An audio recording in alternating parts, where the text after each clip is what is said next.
Let me remind you where we are in my series of lectures. I got through the hydrogen escape, although I did cut out the hydrodynamic escape in favor of talking about the oxygen isotopes in the Gaucher paper. So these next two lectures are on limits on climate stability.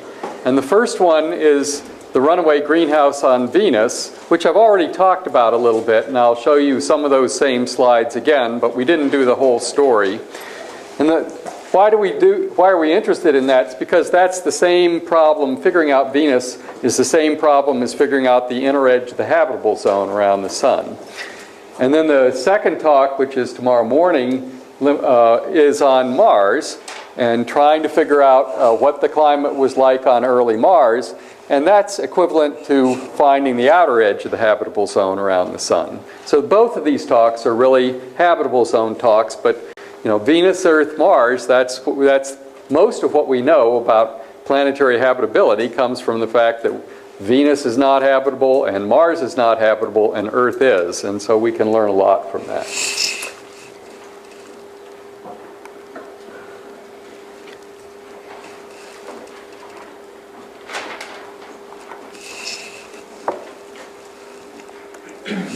All right, so actually this talk has two things in it. It's got Venus and then it's got the future evolution of the Earth way past global warming, but real global warming when the sun gets brighter. And that's essentially the same problem also, almost.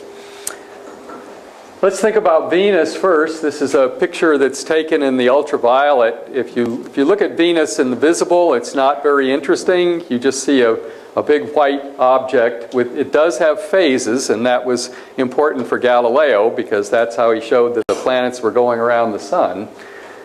But in the ultraviolet, you can see markings. There are thick clouds. There are clouds of sulfuric acid. We know that because way back when, 30 years ago, Pioneer Venus dropped through the clouds and measured a temperature profile and measured the sulfuric acid droplets.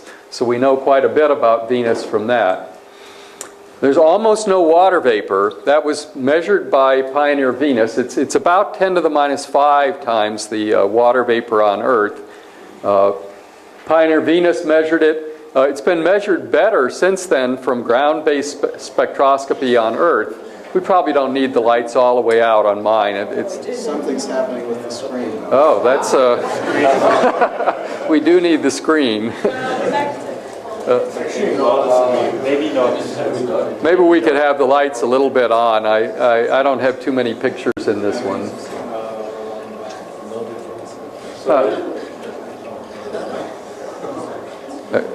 Yeah, if we can get the lights on in the back, that would be the best. Okay. So you can still see that, I think. And so there's almost no water vapor on Earth. There have been ground-based spectroscopic measurements where there are some windows in the near IR where you can actually see through the clouds, I think around 2 microns. And my colleague Vicki Meadows out at University of Washington, she and Dave Crisp have worked on this problem. And you can measure that there's about 30 parts per million of water vapor in Venus's atmosphere. And that's in the lower atmosphere, which is not a lot. It's a thick atmosphere, but then you do the computation, and it's 10 to the minus 5 times that on Earth. There we go. So there was a debate for a long time as to whether Venus started out dry or whether it lost its water. That debate is largely over now. I've got another slide on this. The main reason it's over is because there's also several measurements of the D to H ratio in Venus's atmosphere. There were 2 from Pioneer Venus. They measured it with the neutral mass spectrometer going through the clouds. There was an ion mass spectrometer measurement that measured a D plus ion up in the ionosphere. And you can also do this from ground-based spectroscopy. And the latest word on that is that the D to H ratio is 150 times that on Earth. Now, Jonathan talked a little bit about D to H ratios in comets. Comets are the 3 that have been studied have D to H ratios that are about twice that in Earth's oceans. So, you know, no known solar system object, you couldn't make Venus and get a D to H ratio that high. But it's easy to do if you start out Venus with more water and then lose hydrogen faster than you lose deuterium. All right, so this is strong evidence that Venus had at least a fair amount more water than it has right now. Now, as I said, there was a long-standing debate as to whether Venus started out dry or whether it started out wet and lost its water. John Lewis, who was, I guess, your advisor, Jonathan? No, I was a postdoc. Postdoc, okay. But John Lewis was at University of Arizona, and he and Ron Prinn had a model in which Venus started out dry. There's two reasons, really, why that model has gone out of favor now. One is the D to H ratio, but the other is the type of studies that you heard about from Jonathan about planetary accretion. If Jonathan's right and a significant fraction of Earth's water comes from the asteroid belt region, then it's very difficult for all those water-rich planetesimals to hit the Earth and for none of them to hit Venus. Right? Whereas if you didn't have John Lewis's model was called the equilibrium condensation model. And what he had was he had sort of a static solar nebula with a temperature gradient that decreased as you went away from the sun. And then if you arranged the conditions in this right, you would get water. It would be just cool enough to get hydrated silicates at Earth's orbit, and you got no water at Venus's orbit. And that model, is a static model. It actually doesn't work for other reasons because we don't think that you can form hydrated silicates very well. Although this model of chemi-absorbed water that you talked about, Jonathan, sort of reminds me of, it's a throwback to Lewis's idea. It's a throwback, actually. Yeah, that's right. But the N-chondrites are really dry. So why are they so dry? That's the question. So anyway, I think Venus did have a lot of water. The D to H says that, and the modern planetary accretion models say that. So if you agree then that Venus started out wet, how did it lose its water? Well, it loses its water through a runaway greenhouse or some variation thereof. I went through the feedback loops on my second lecture, so you've seen this. There's a positive feedback loop with the water vapor, which can lead to a runaway greenhouse. There's this other feedback loop that is a stabilizing feedback loop today that can go away if the water vapor atmosphere becomes too thick. And then I showed you this picture. I went through this story. This is the classical diagram showing the runaway greenhouse. And so I don't need to go through this again because I've already done it. But let me point out the assumptions over here on the right. There were a lot of assumptions that went into doing this classical runaway greenhouse calculation, one of which, in fact, I'll go to the next slide. I'll list these as problems. One of which was that the radiative transfer was done fairly simply. It was a gray atmosphere approximation where you just use one absorption coefficient. And we know that the actual absorption coefficient is a very complicated function of wavelength. There was no convection in that calculation that you just saw. And I described radiative convective models a little bit. In order to get even close to the Earth's greenhouse effect, you have to assume radiative equilibrium in the stratosphere and then a convective troposphere. If you don't have convection, then you would vastly overestimate the Earth's surface temperature by about 30 or 40 degrees Celsius. There was no variation in solar luminosity in that model, and I've talked about the faint young sun problem. We're pretty much in agreement that the sun started out 30% less bright. And then the fourth problem is actually maybe the most serious of all, and that's that in that calculation from Rasool and de Burgh, the planets started out as airless bodies, and then they outgassed their volatiles from inside. Now, Jonathan talked a little bit about the formation of the Earth that involves big impacts with these volatile-rich impactors coming probably from the asteroid belt. And when they hit, there's a big explosion, which people try to simulate with these SPH models, smooth particle hydrodynamics. So people like Jay Malash and Robin Knupp actually try to model that. And so if you have a big body that, size of the moon, say, that has a lot of water ice in it and water in carbonaceous materials, that comes in, and some of that water, when it hits, I mean, huge explosions, some of the water, some of the volatiles may be trapped inside the growing Earth, but a lot of it goes right into the atmosphere. And that process is called impact degassing. It's been studied in the laboratory by Tom Ahrens starting 25 or 30 years ago at Caltech, where he fired hypervelocity bullets into a volatile-rich target and just showed that at the types of speeds that you expect for these giant impacts, that you basically vaporize projectiles and put a lot of material into the atmosphere. So what that means is, for the Earth, is that as it's growing, it's not an airless body. It's got an atmosphere that is with it the whole time that it's growing. And in fact, it's probably a steam atmosphere during much of that time, because a lot of the volatiles are water. And that steam atmosphere may go there. In between big impacts, it may condense and form an ocean, but then you get another big impact and that puts it back up. And so this steam atmosphere may go up and down numerous times. And in fact, you would get a lot of hydrogen escape from that steam atmosphere, and the young sun was very luminous at EUV wavelengths back when this all was happening. So that may have been when, I didn't really get a chance to talk about the neon isotopes, but there was an episode of hydrodynamic escape where neon was dragged off. All of that probably happened during this period when the Earth was forming. So anyway, it's, if you want to think about this problem of runaway greenhouses, you don't really want to do it with airless bodies, because airless bodies the size of the Earth just probably don't exist, at least at 1 AU. So I got interested in this when I used to work at NASA Ames. Remember, I worked with Jim Pollack out there, who was Carl Sagan's graduate student. And the reason I went out to Ames was actually because I knew that Jim had worked on the runaway greenhouse, and I wanted to learn how to do that problem. So while I was there, we did a different type of model for the runaway greenhouse, and it's sort of a Gedanken experiment. You just say, suppose we just take the present Earth with its oceans and atmosphere and just slide it in towards the sun slowly and run a climate model and see what happens to it. The type of model that we used was one of these one-dimensional radiative convective models. So it's a simple calculation, actually.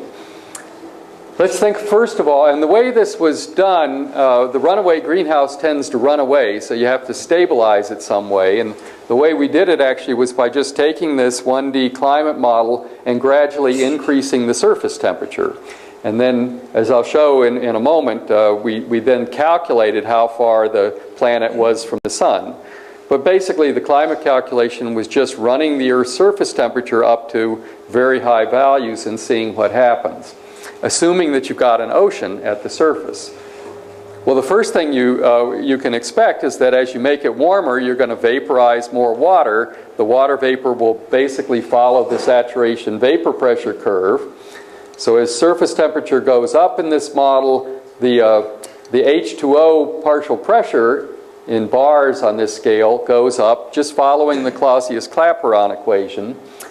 And the reason I show this is for two reasons. One is to dispel this widespread perception that surface liquid water is only possible below 100 degrees C. That's completely wrong on a planet. Now, 100 degrees C is where liquid water boils when the atmospheric pressure is 1 bar, as it is on Earth.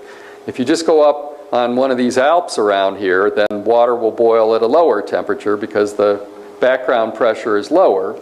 If you raise the surface temperature of a whole planet, say you raise the Earth's mean surface temperature up to 100 degrees C, then, and let's say you had 1 bar atmosphere of N2 and O2 as you do today, then the vapor pressure of water would be 1 bar, so the total pressure of the atmosphere would be 2 bars. That water doesn't boil at 100 degrees C. It's like a pressure cooker. So you then have a 2 bar atmosphere with 100 degrees Celsius surface temperature. Liquid water is quite stable there. And this actually goes back to this thing, we talked about the John Valley's measurements of the oxygen isotopes in zircons on the early Earth. There's evidence for liquid water on the early Earth. Doesn't mean that the temperature was below 100 degrees C. What it means is the temperature was below the critical point of water, which is way up here. It's at 374 C or 647 Kelvin. And the vapor pressure of pure water at that point is 220 bars. And the Earth's oceans, if you vaporize the entire ocean, on average they're 3 kilometers deep if you spread them out and remove the continents. So that's 300 bars of pressure. So the vapor pressure of an Earth's ocean exceeds the critical pressure of water, which means that as you do this experiment, the ocean remains all the way up to the critical point, and then all of a sudden you vaporize the rest of that. You get another 50 bars or so of water into the atmosphere, right? So liquid water is present, is stable under this wide range of conditions. It's even more stable if it's saline. Yeah, so that's for pure water vapor, and then the vapor pressure of salt water is even lower. At 3,000 meters that you mentioned of seawater would be closer to 500 degrees Celsius.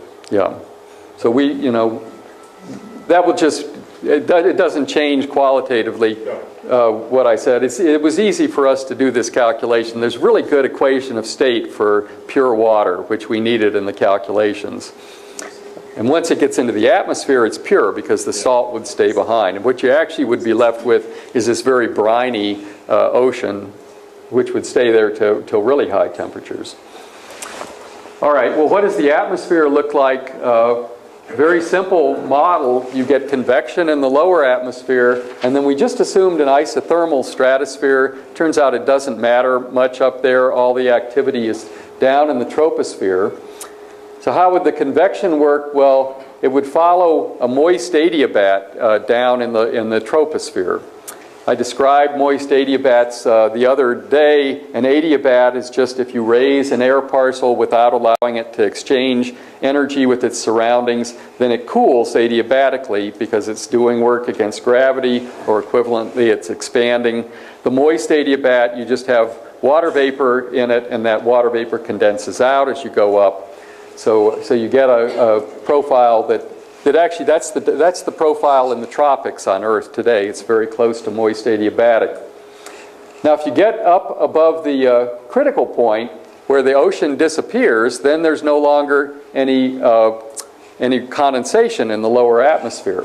So I should say this whole region here would actually be filled with water clouds because they're condensing out.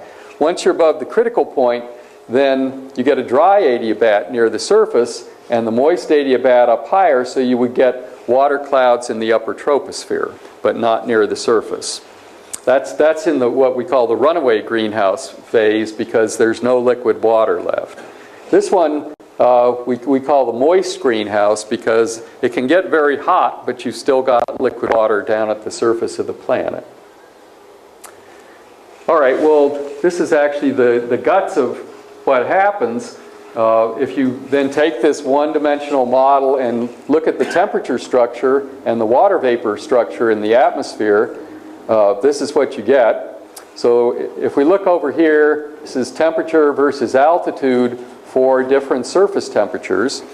And let's start with this curve right down here, the 300K one. That's just a little warmer than Earth's atmosphere. And what you see is that in the troposphere down here, the temperature decreases very rapidly with altitude. We've assumed a 200K stratosphere here, so that goes down to the 200K stratosphere, and you're done. And then look at the water vapor for that 300K atmosphere. It's a few percent at the surface, which is a little higher than what it is for Earth. But then the water condenses out, and by the time you get into the stratosphere here, or the top of the troposphere, in this model you've got about 10 parts per million of water at the base of the stratosphere. The Earth's atmosphere has about 5 parts per million of water there. So basically the water disappears when the surface temperature is low. This is what we call the tropopause cold trap, and I've got another slide showing how that works. And now as you go to higher temperatures, you can see that a couple of things happen. The troposphere, the convective part of the atmosphere, expands, and instead of finding a tropopause down here at 10 or 15 kilometers, by the time you get up to, say, 420 Kelvin at the surface, you're still well below the critical point. The tropopause is up above 150 kilometers. So you have this very deep convective layer in the atmosphere. And the critical thing about that then is these water vapor profiles. So notice what happens with water vapor as you go up. Say if we look at this one look at the 420K one. The water vapor is basically the entire atmosphere at that point. And why is that? It's because you have 1 bar of non-condensable gas in this, and at 420K, the surface, the vapor pressure of water would be, I don't know, 20 or 30 bars, something like that. So you basically have a pure water atmosphere. There's no way that that water vapor can condense out on its way up and form a cold trap. Although I'll show you exactly how that works. In fact, if you can see that the critical temperature at which the stratosphere becomes wet is somewhere around here. It's around 340 K, which is about 70 degrees Celsius. And that's actually, that's below 100 degrees Celsius, but you're starting to pump water up into the stratosphere. And as that's why I went through hydrogen escape. Once you get a lot of hydrogen in any form up in the stratosphere, you can then get a lot of hydrogen escape to space. So as soon as that stratosphere becomes wet like that, you lose the water, even though you've got liquid water at the surface. And that's what these calculations show. All right, I've got a slide here on cold traps because they're not really that difficult to understand, but it helps to draw it out. So suppose you just have a temperature structure for an atmosphere like this. You've got an isothermal stratosphere and then a convective troposphere where the temperature increases towards the surface. You can calculate what we would call the saturation mixing ratio of water, which would be the saturation vapor pressure of water divided by the total pressure at that altitude. Saturation vapor pressure is just a function of temperature because that's determined by the Clausius-Clapeyron equation. Now when you're down in the lower atmosphere, this the dashed curve is the saturation mixing ratio.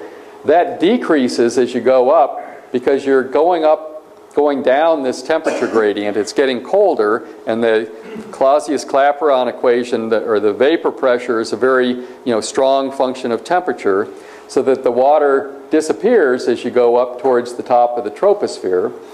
But then right here, that's the cold trap. As you go up above that, above the cold trap, the saturation mixing ratio of water increases.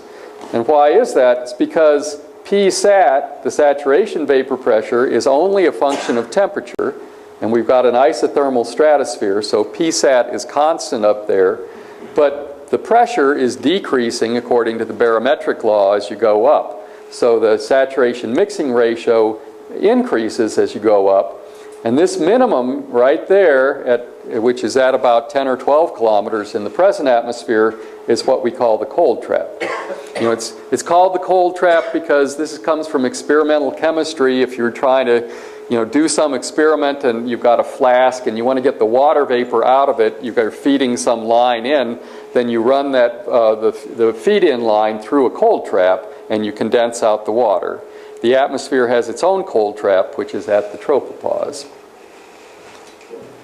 Oh, yes? How do you justify the fact that you have the stratosphere at 200K, whatever being the temperature of the surface? Yeah, so suppose you have the Earth's stratosphere where it gets warmer with altitude, then this saturation mixing ratio simply increases faster, right? In your preceding slide, you consider even very high temperature, right? Rather high temperature of the surface. So the way that we justify it is by when you get up to these high temperatures, there's almost no gas up there, so it's optically thin. So it just doesn't matter what temperature you pick up there.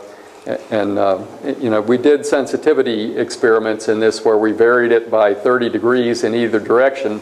Has no effect on the results really, because all the radiative transfer is basically happening down in the convective region. Okay, well then, so that's the temperature structure of the atmosphere, and then to see, that tells you what's happening on the planet, but to see where the planet is with respect to the sun, you have to do the radiative fluxes. This is a climate problem done in reverse. Normally with the climate model, you specify the solar flux hitting the planet, and then you calculate the surface temperature. But that's difficult to do for a runaway greenhouse because the surface temperature runs away. So in this calculation, you're fixing the surface temperature and calculating the solar flux that you need to maintain that. And then from that, you can back out the distance of the planet. So we just, in this calculation, we defined FIR as the net outgoing IR flux. Fs is the net absorbed solar flux for present solar luminosity, just the way you do the calculation. And then the ratio between those two, FIR divided by Fs, is the effective solar flux that you would need to maintain this surface temperature relative to the flux at Earth today. So that then leads to this figure, which I already showed you in my second lecture, where you're raising the surface temperature of the planet up to these very high values. What I talked about earlier was that when you're down at low temperatures, the outgoing infrared radiation increases basically because of the Stefan-Boltzmann law that you get more radiation. Sigma t, the flux is sigma t to the fourth when there's no atmosphere blocking it. But as it gets warmer, then you're getting this thick water vapor atmosphere which absorbs all the radiation from the surface. So at some point here, around 370 K, the atmosphere becomes opaque to infrared radiation, and all of the FIR curve flattens out because all of the radiation is coming from the top part of this steam atmosphere, basically. And notice that there's actually a break in the scale here. That's the critical point. At 647 K, there's a break in the scale, and you hop all the way up to 1400 K or so. And then, as I explained the other day, when you get up above 1500 K, then the surface starts radiating in the visible, and the radiation can get through the water vapor. Now, the other curve is Fs. That's the absorbed solar flux for present-day solar luminosity, and that one increases at first because there's, that's the absorbed solar flux. There's absorption of solar radiation by the near IR bands of water and CO2, and then it flattens out and levels out because of Rayleigh scattering by this dense atmosphere. So you can just take that, the Fs curve and calculate the planetary albedo from that. The albedo is just 1 minus 4 Fs over S0. This is coming from the planetary energy balance equation. Sigma t to the fourth is S over 4 times 1 minus the albedo. And so this is an easier way of understanding what's happening in the solar, is that as you increase the surface temperature at first, you get more absorption by water, and mostly by water. And so the albedo goes down, but then it goes up again as the atmosphere becomes dense because you get a lot of Rayleigh scattering of the incoming sunlight. And the technical term for it is you get diffuse reflection because the sunlight just comes in, it Rayleigh scatters around, and then it bounces back out to space.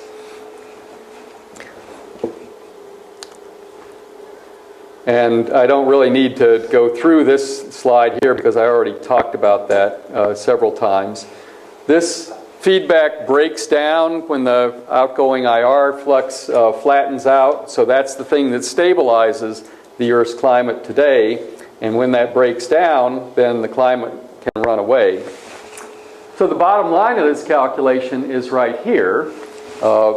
Now here the axes have been reversed. Surface temperature is on the vertical scale, and the effective solar constant is on the horizontal scale.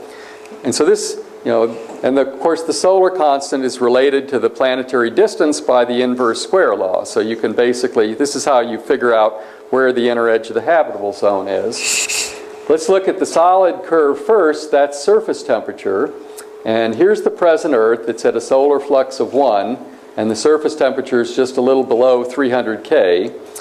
So now as you slide the Earth in towards the sun, the solar flux goes up, and the Earth's surface temperature goes up slowly at first, but then it gets to a point right here at about 1.4 times the present solar flux, where that's where the atmosphere becomes opaque, and the surface temperature runs away up to very high temperatures. That's the runaway greenhouse up there, where you have no liquid water left on the surface. Notice that for scale here, this is present Venus. Venus is at 0.72 AU, so the solar flux is 1.9 times that at Earth. So present Venus is way over here. Early Venus, the solar flux 4.5 billion years ago was 30% less. So early Venus was down here at a solar flux, an effective solar flux of about 1.4 times that of the Earth. Early Venus was perched right at this runaway greenhouse limit here. And so it's just on the threshold of going runaway. The thing that's left out of this model, which would be very important in reality, is clouds. Because it's very difficult, as I said earlier in my talks, it's very difficult to model the clouds. And so really you would have lots of clouds in there, which would probably increase the albedo and would stabilize the Earth's surface temperature, or in this case, stabilize Venus's surface temperature. So what's early Venus? What time frame? That early Venus, 4.5 billion years ago, when Beginning at the beginning, when all of this starts to happen. Right. Now, the other curve is this dashed curve is stratospheric water vapor, and that goes with this scale here on the right. So today, when the Earth, for present Earth, the stratosphere is cold and it's dry. So you have just a few parts per million of water vapor up in the stratosphere. But long before you get the runaway greenhouse, the stratosphere becomes wet. In fact, it becomes wet in this model for about a 10% increase in the solar constant. It goes up very quickly to where the stratosphere is basically pure water vapor. And then as soon as that happens, now you can photodissociate that water vapor up in the stratosphere. And remember that the diffusion limited escape rate to space is proportional to the water vapor, well, it's proportional to the total hydrogen mixing ratio in the stratosphere. Since the stratosphere is pure water, it means there is no longer a diffusion limit to escape. So now the escape will be limited up at the exabase, and it would probably occur by hydrodynamic escape, which I didn't really get time to go through in my previous lecture. But instead of you'd have so much hydrogen up there, instead you would never find an exabase. The hydrogen would dominate, it would be collisional up to very high altitudes, and the escape rate would be basically limited by the rate at which that atmosphere could be heated by solar EUV radiation that can be absorbed by the hydrogen. And people have done calculations on that. It would be fast enough to lose all the water on Venus in the time span of a few 100 million years, given the increased solar EUV rates early in the solar system history. Right, so think about, this is then where the inner edge of the habitable zone is in this model. It occurs for a 10% increase in solar flux, and then by the inverse square law, that corresponds to a 5% decrease in the Earth-Sun distance, which puts the inner edge of the habitable zone at 0.95 AU. Not that far in from where the Earth is today. We're actually much nearer the inner edge of the habitable zone than we are to the outer edge. That said, you have to remember that there's no clouds in this model, so if you did this with, say, a 3D GCM, which some of my students want to do that, but it just hasn't been done yet. If you did that and had the negative cloud feedback in there, that would probably happen, then the inner edge might get pushed in farther. So what 0.95 AU is just, that's the earliest at which you could start to lose water from a planet like the Earth. And so I would say that the inner edge of the habitable zone is somewhere between 0.95 AU, where this model predicts it is, and Venus, which is at 0.72 AU, where we're pretty sure that it did have this type of that's an empirical limit on the inner edge of the habitable zone. All right, so then summary on Venus. Once you understand how Venus lost its water, it's pretty easy to see how Venus got to be the way it is today. I've already mentioned that the cloud feedback may stabilize liquid water, so you may have had oceans on Venus's surface while it was losing the water. It loses its water anyway. It actually makes it a little bit easier to get rid of the last bit of the water, because if you had liquid water on the surface, then some of that CO2 that's there now would have formed carbonates. So you actually have a thinner atmosphere from CO2, and that makes it easier to get rid of the last bit of the water. But once you lose the water, then that whole carbonate silicate cycle that I described in earlier lectures, you lose half of that. You lose the weathering part, which requires liquid water. But Venus was presumably still volcanically active. In fact, Venus today is probably volcanically active. I mentioned Don Turcotte's theory that there's episodic volcanism on Venus. And there's some evidence, I think, from old from measurements of the Venus clouds. I forget which spacecraft. Ian Stewart has done this.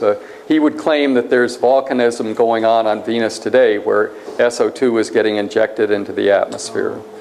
At any rate, Venus would still, Venus was volcanically active earlier in its history, and that kept putting CO2 into the atmosphere. Now, once the water was gone, there was no way to take it out. So the atmosphere just acted as a big reservoir for CO2, and you ended up with this dense 93-bar atmosphere that's there today.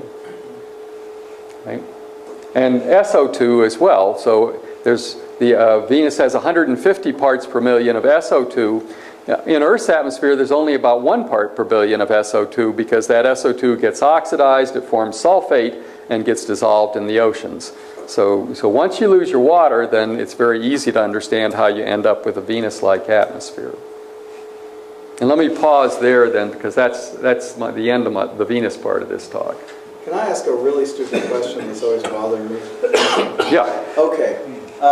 If you take the simplest model of a greenhouse that you possibly can, where there's this downwelling solar flux, and the atmosphere is opaque so that the infrared flux is isotropic. So the upwelling infrared flux is equal to the downwelling infrared flux, and the upwelling is equal to the solar value. Then you get a surface temperature that is equal to the effective temperature times 2 to the 1/4. Okay? If you just do that calculation, because you have an extra, you have two IIR, one up, one down. They both equal that for the sun. So you get 2 times that for the sun. Then if you convert that to temperature, the temperature at that point, which is the surface, is the effective temperature times 2 to the 1/4. So it's elevated above the surface temperature. Now, why does that argument fail as you get denser and more infrared opaque atmospheres? Because the infrared flux is still isotropic at that point. So how do you get greenhouse surface temperatures that are more than 2 to the 1/4 times the effective temperature?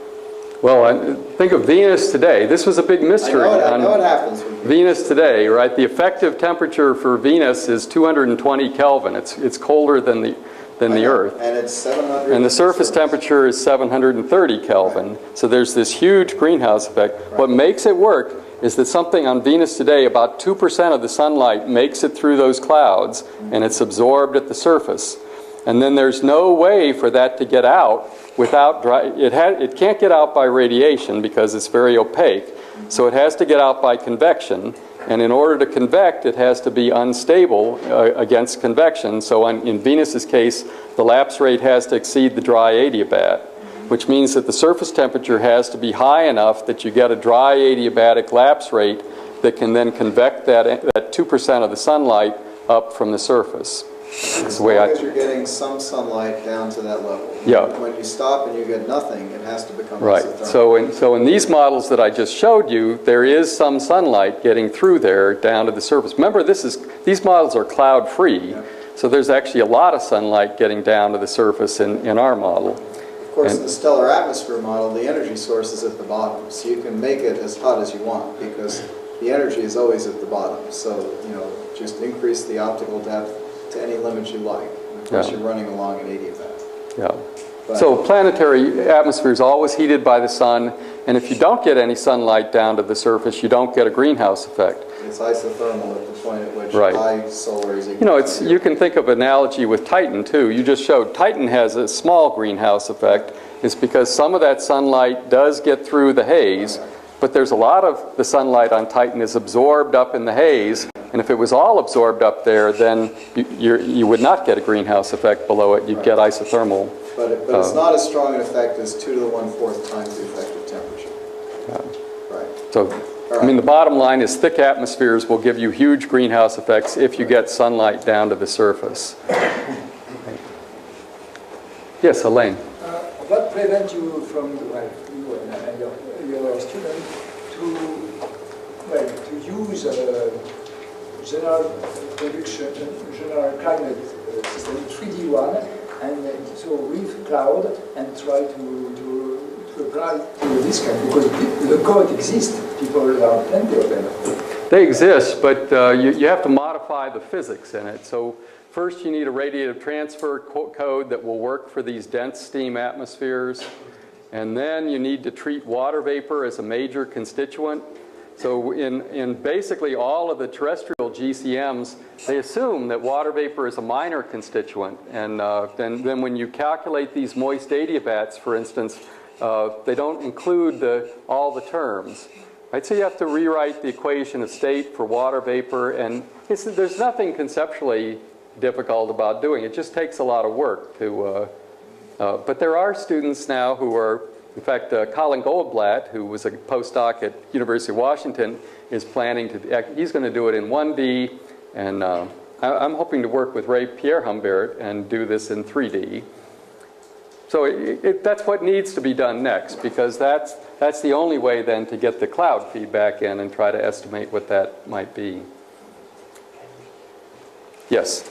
If we pump enough CO2 into Earth's atmosphere, would we get a runaway greenhouse, or would we just get so much water in the atmosphere that the weathering would be faster and get the CO2 out of the atmosphere again? Yeah, so that's a calculation that I don't have in the talk, but the answer is you don't get a runaway greenhouse.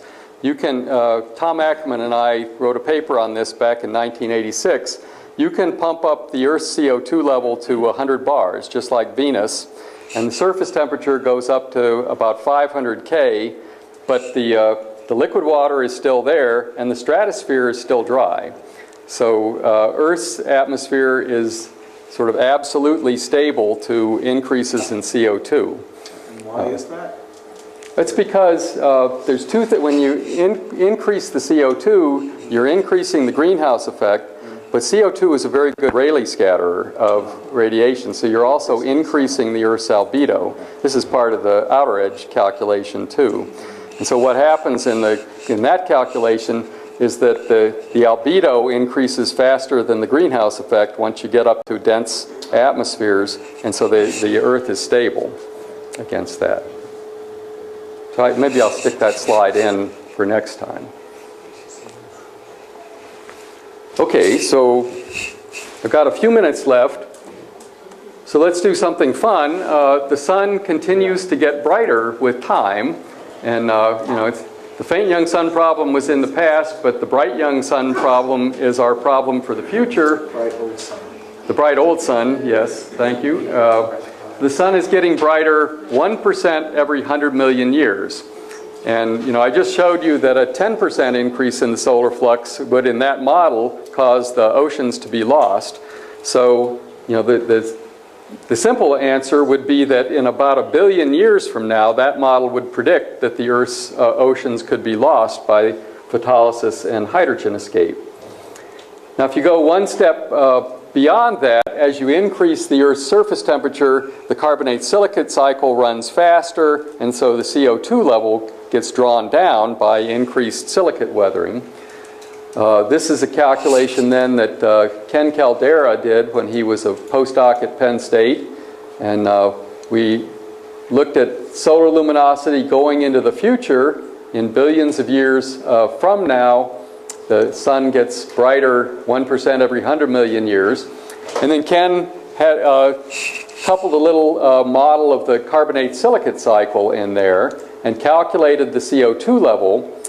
That's this P atmosphere is the atmospheric CO2 level which decreases going into the future. It starts at 300 parts per million, which is today's value, and then as the surface temperature increases, the CO2 level decreases. This thing called P soil is the CO2 partial pressure in soils. So if you get into this carbonate silicate cycle, it's really a little bit complicated because you get trees pump up the CO2, trees and grasses both pump up the CO2 partial pressure in soils by essentially putting organic carbon down there, and then you get bacteria that do root respiration, and there's humic acids, so they all accelerate the weathering. So the CO2 partial pressure in soils is higher than that in the atmosphere. So that CO2 greenhouse effect decreases with time, surface temperature increases slowly with time until somewhere around 1.2 billion years in the future, and then it takes off. So we may have, instead of 1 billion years, we may have 1.2 billion years. At that point, most life on Earth goes extinct because it doesn't go extinct from the rising temperatures, it goes extinct because of the falling CO2 levels. And this paper, we had done it, Jim Lovelock and Mike Whitfield had done a paper 10 years earlier, and they did a paper saying that this was all going to happen in 150 million years. And so we thought that was too quick, so we did it in, it takes more like 1 billion years. But in 500 million years, in this calculation, CO2 falls below 150 parts per million. That's the upper limit for photosynthesis for C3 plants, which is about 95% of plants out there on the Earth today. C3 stands for the mechanism by which they fix carbon. And so trees and most agricultural crops are C3 plants. So they'd go extinct in about 500 million years.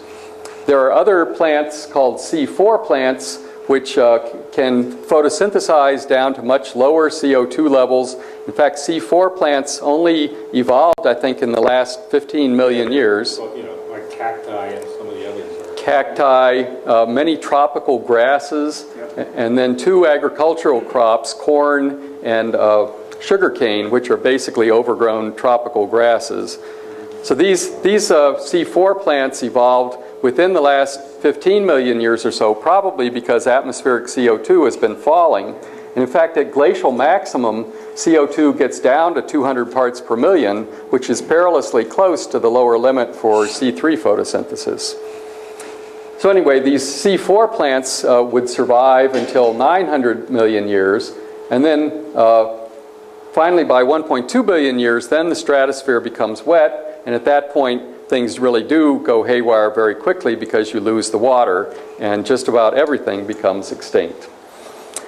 Now, I used to think that was the factor, there's the Drake equation, which Carl Sagan and Frank Drake invented to give you the number of intelligent communicating civilizations in the universe.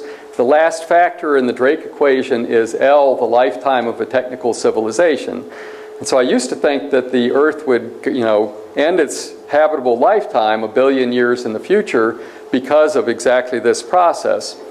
But I've now come to realize that we can actually stop that from happening and do a little geoengineering on a really large scale. Roger Angel, who's also at University of Arizona, has written a really interesting paper in PNAS a few years ago showing that it's theoretically possible to build a big solar screen at the Earth-Sun L1 point. And it's, these are the Lagrange points in the Earth-Sun system. L4 and L5 are the stable Lagrange points. L1 and L2 are unstable, but you can orbit around them at low cost. And they're actually filled with spacecraft at the moment. I think there's a solar observatory orbiting L1, and L2 is where a lot of spacecraft go. In fact, we want to do this terrestrial planet finder at some point in the future. That would go out into an L2 orbit. Well, Herschel's there. Herschel's there now. Wait, is JWST going to L2? JWST's. All right, so a lot of spacecraft go to L2. So what Roger's idea is you use the Earth-Sun L1 point and you build this solar shield. And Roger worked it out pretty well. It wasn't his idea originally. It came from a guy named J.T. Early, who wrote an article in JBIS, the Journal of the British Interplanetary Society, which has some really creative articles in it every now and then. Roger worked out this pretty well. So instead of one big lens, which would be very tricky to build, you put up about 1 trillion small lenses. They're about this big, 2/3 of a meter across. They're very thin. They're concave so that they cause the sunlight to diverge. You need about an area of effectively one, well, Roger was actually interested in using this to counter global warming. That's why he wrote the paper. And so if you want to counter a 2% increase in CO2, you need to block out about 2% of the sun's light, which means you need a lens that covers 1% of the Earth's surface area, and that's where you get this number of 1 trillion from. You can launch these things from the Earth with a mass driver, or better yet, you build these things on the moon and launch them with a mass driver, and you put little actuators on them and have them control their own positions around the L1 point. And it may or may not be a good way to counteract global warming, but it is a good way if the sun is getting too bright, and if we're still here, you know, 500 million years in the future, I am sure we will build this solar screen at the Earth-Sun L1 point so that we don't lose our water. So that's actually, I think, where I will quit and just leave it open for discussion. Thanks.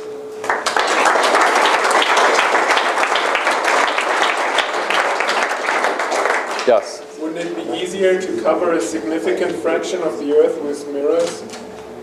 That's, you know, orbiting mirrors and... just the surface of the Earth, just put mirrors into the Sahara. Increase the mean albedo of the Earth. Yeah, so I haven't seen that. That would be a possibility. You have to pave over a large part of this Earth's surface area.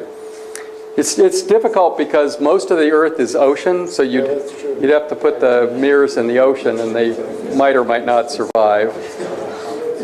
But if you maintain a very large greenhouse effect, you've burned all your coal, you'd probably have a much higher reflectivity because you'd have a larger cloudiness. Yeah, well, the greenhouse effect goes away. Even if we burn all the coal, that goes away in 1 million years. And this happens on much longer time scales. Unless you can recycle the CO2, right, from the carbonates. A civilization that can put 1 trillion of these lenses out there could find a way to convert the carbonates back into CO2. So that the CO2 doesn't fall too low. Right, exactly. Yeah. So that should be relatively easy. Right. Yes, Elaine. The idea before of producing favorating haze in the high atmosphere, does that work for that? You mentioned if we are able to make haze by even or cloud, just introducing additional sulfate or things like that, don't you get some similar result? Yeah. So you know the simplest, the easiest geoengineering solution is to shoot these sulfate aerosols into the atmosphere. That can counteract maybe one CO2 doubling, but then you know it would be difficult to counteract a bigger effect because the particles would not just stay up there. So you know this is the long-term, big-time geoengineering solution. At the same time, they can